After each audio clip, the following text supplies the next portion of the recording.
Hey guys, Andrew here and welcome back to my channel. So, if you don't know what I do by now, basically if it's Canadian, I'm gonna talk about it. And today we're gonna start off with a little bit of a biography. Brent Butt was born in Tisdale, Saskatchewan. One of 7 children, he grew up loving comics, wrestling, and comedy.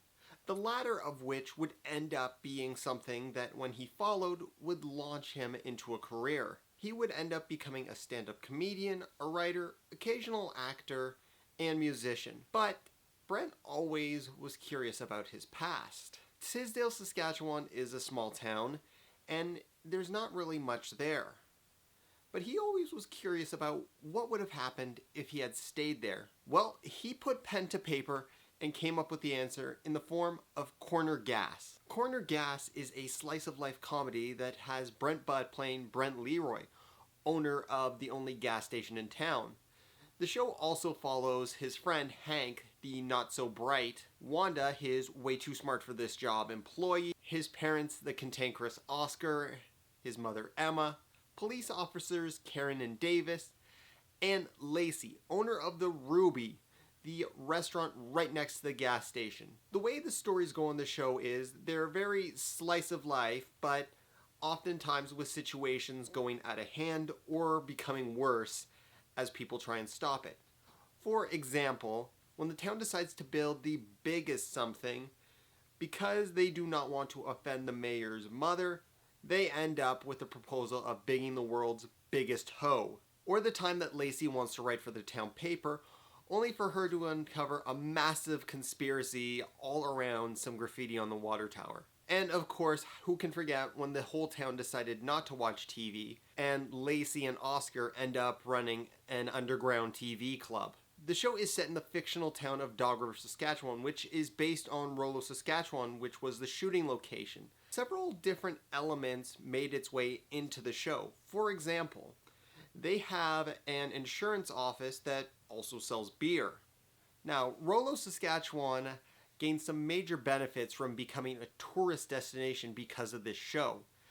In fact, now they even have a self-guided walking tour that any fan can go on should they visit the small town. The big thing about this show was this featured rural Canada in a way that most often you don't see rural people being portrayed. They just talk like everybody else. They have access to the internet. They're just completely normal people.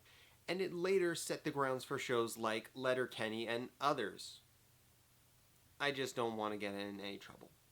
The show was a hit right from the get-go, with season 2 having a massive promotional campaign that saw the actors going from town to town, pumping gas for free in an effort to promote the show. They also quickly found themselves doing much more than just the TV show, with them also doing a live-action version of the show on stage. Now, with this kind of press, of course, they were going to attract a few big names, and they ended up using this in a major way that reflected where they were from. For starters, we had a parody of 24 with Brent's birthday that featured Keith Sutherland. Another example would be when Brent, Hank, and Wanda decide to get their old group back together. They need a place to practice, and we learn that Brent has been renting out his space to the Tragically Hip, one of Canada's most well-known bands. Other examples would be Saskatchewan Roughriders players, Colin Mockery, and in an amazing hat trick, they got Paul Martin, who was the Prime Minister at the time, later Stephen Harper, and when they had the animated series, they got Justin Trudeau. We'll talk about the animated series in a bit, just hold tight. Now, despite all its success, the show wasn't going to last forever. Brent decided that he wanted to end around season 6 because he felt the show was in a good place. Rather than decline in quality, he wanted to go out on a high note. But the series would come back later on. In 2014, the show would come back for a film, Corner Gas the Movie. Now, unfortunately, this movie would be like a lot of other TV show movies where they have to save their primary location. After the town's mayor has invested in Detroit and lost the town's money, they discover that they're broke. The few remaining residents decide to rally together and win a contest for Canada's quaintest town with a prize of $75,000. And of course, things all fall apart. The movie was a big effort on everybody's part. Partially funded by Saskatchewan, they were also funded by a Kickstarter which let fans donate to the film, and in return they could win some cool prizes as well as be cast in the movie as a resident of the town. The show had, at this point, garnered a major audience of both Canadian and American fans, and they were able to fully fund their goal, and you can see the residents a few times throughout the film.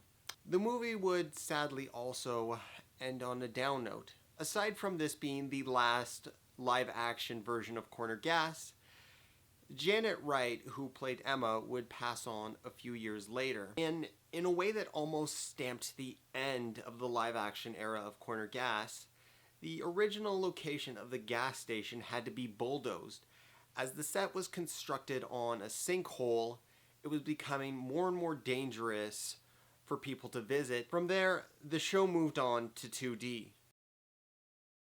In 2018, Corner Gas Animated hit the airwaves. Now, with this show, the plots, they seem to go from realistic but with a budget to over the top and could only be done through animation. On one side, we had a battle between a Sasquatch and a unicorn, and in another episode, we had a plot where they decided to put a zip line from the grain silo all the way to Corner Gas. I could honestly see the latter being a legitimate episode. It just would have been a little bit more expensive to shoot. And continuing the tradition of the live action series, they were able to get a who's who of Canadian guest stars.